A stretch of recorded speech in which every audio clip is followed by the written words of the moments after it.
আসসালামু আলাইকুম সবাইকে। আশা করছি সবাই ভালো আছেন। নতুন একটি ভিডিও নিয়ে চলে আসলাম আপনাদের মাঝে। খুব সহজে এবং অল্প সময়ে বাড়িতে বানানো যায় এমন একটি আইসক্রিমের রেসিপি শেয়ার করব। আপনারা অবশ্যই এই ভিডিওটি শেষ পর্যন্ত দেখবেন। আইসক্রিমটি বানাতে কয়েক টুকরো লেবু নিতে হবে, পানি পরিমাণ মতো।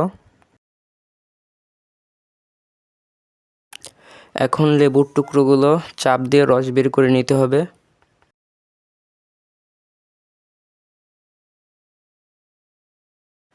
এখন দেওয়া হচ্ছে পরিমাণ মতো চিনি, ট্যাং,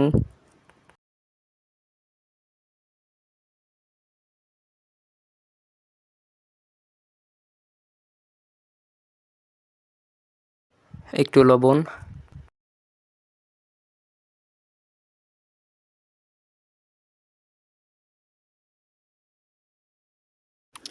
এখন এই মালাই বানানোর সাথে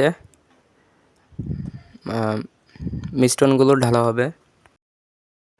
এই ফাঁকে একটি কথা বলে নিতে চাই, Nusrat kitchen BD YouTube channel আমাদের, অর্থাৎ আপনারা এখন যে ভিডিওটি দেখছেন এই চ্যানেলটি আপনারা যারা এখনও সাবস্ক্রাইব করেননি তারা অবশ্যই সাবস্ক্রাইব করবেন।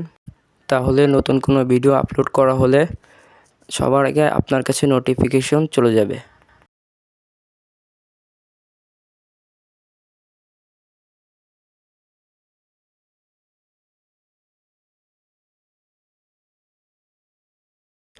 বরফ হওয়া পর্যন্ত ডিপ ফ্রিজে রেখে দিতে হবে।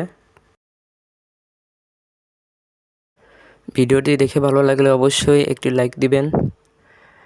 ভিডিওটি কেমন লাগলো কমেন্ট করে অবশ্যই জানাবেন। আর যারা আমাদের এই চ্যানেলে নতুন দর্শক আছেন তারা অবশ্যই সাবস্ক্রাইব করবেন। ধন্যবাদ সবাইকে।